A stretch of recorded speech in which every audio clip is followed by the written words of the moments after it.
Good afternoon. Good afternoon. Good.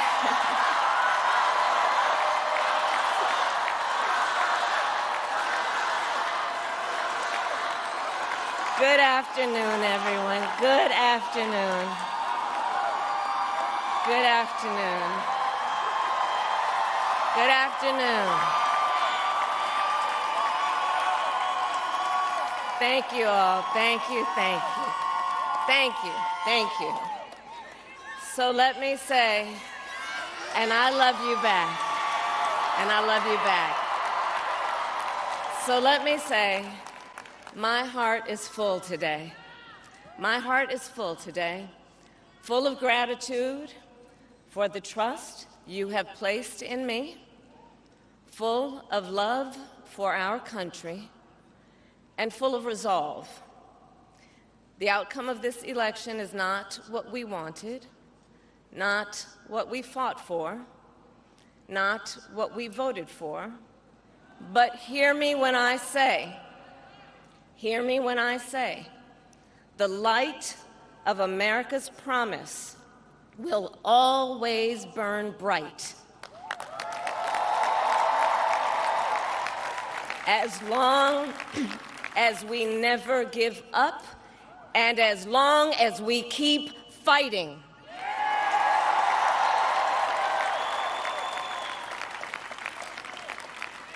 To my beloved Doug and our family, I love you so very much. To President Biden and Dr. Biden, thank you for your faith and support. To Governor Walz and the Walz family, I know your service to our nation will continue. And to my extraordinary team, to the volunteers who gave so much of themselves, to the poll workers and the local election officials, I thank you all. Look, I am so proud of the race we ran and the way we ran it. Over the 107 days of this campaign, we have been intentional about building community and building coalitions, bringing people together from every walk of life and background, united by love of country, with enthusiasm and joy in our fight for America's future. And we did it with the knowledge that we all have so much more in common than what separates us. Now, I know folks are feeling and experiencing a range of emotions right now. I get it. But we must accept the results of this election. Earlier today, I spoke with President-elect Trump and congratulated him on his victory. I also told him that we will help him and his team with their transition, and that we will engage in a peaceful transfer of power.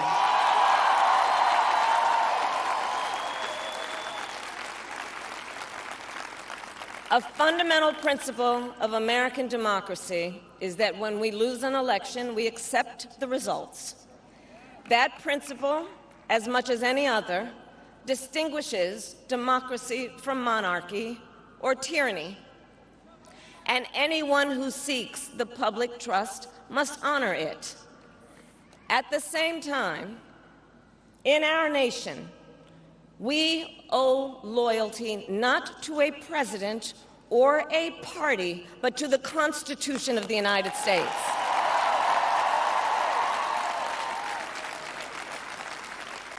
And loyalty to our conscience and to our God. My allegiance to all three is why I am here to say, while I concede this election, I do not concede the fight that fueled this campaign.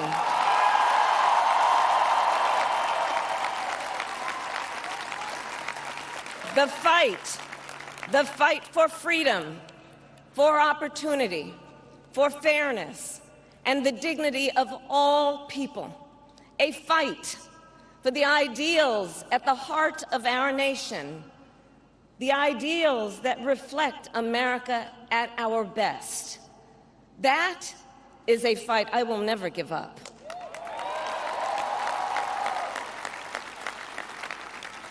I will never give up the fight for a future where Americans can pursue their dreams, ambitions, and aspirations, where the women of America have the freedom to make decisions about their own body and not have their government telling them what to do. We will never give up the fight to protect our schools and our streets from gun violence.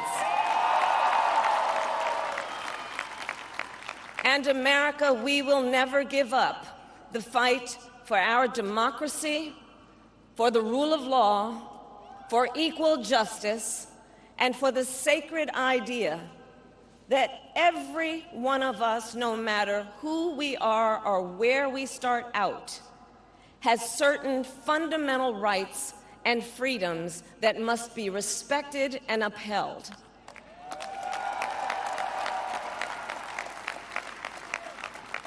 And we will continue to wage this fight in the voting booth, in the courts, and in the public square.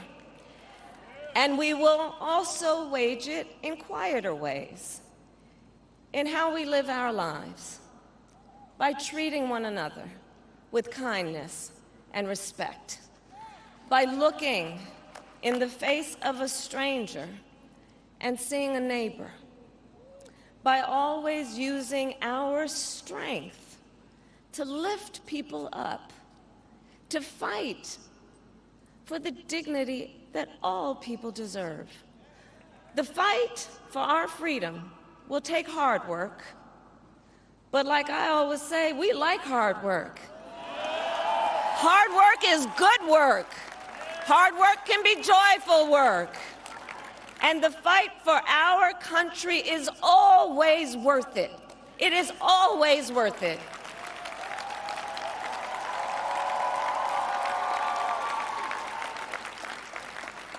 To the young people who are watching, it is,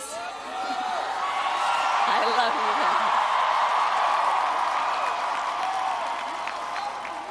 you. To the young people who are watching, it is okay to feel sad and disappointed, but please know it's going to be okay.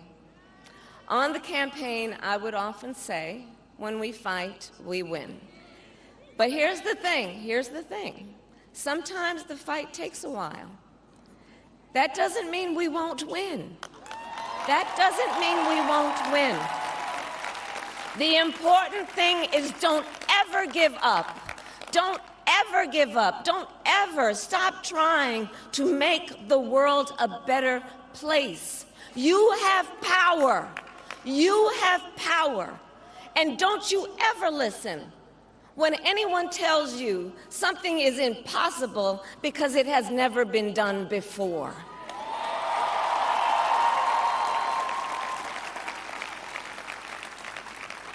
You have the capacity to do extraordinary good in the world.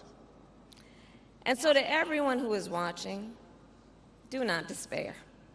This is not a time to throw up our hands. This is a time to roll up our sleeves. This is a time to organize, to mobilize, and to stay engaged for the sake of freedom and justice and the future that we all know we can build together. Look, many of you know I started out as a prosecutor, and throughout my career, I saw people at some of the worst times in their lives.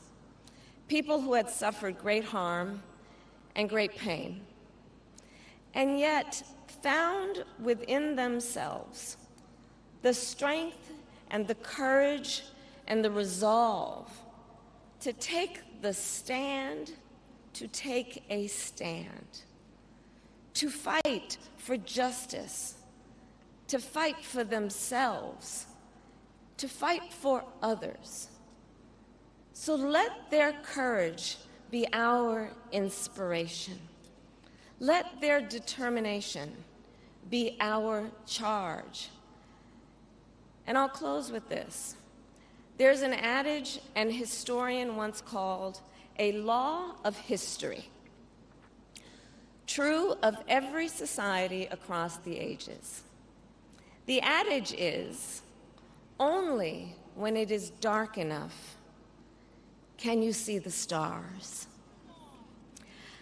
I know many people feel like we are entering a dark time, but for the benefit of us all, I hope that is not the case. But here's the thing, America, if it is, let us fill the sky with the light of a brilliant, brilliant billion of stars.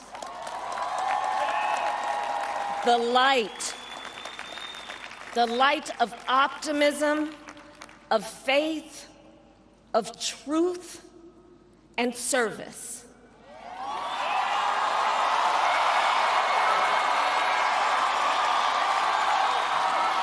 HU. And may that work guide us, even in the face of setbacks, toward the extraordinary promise of the United States of America. I thank you all. May God bless you, and may God bless the United States of America. I thank you all.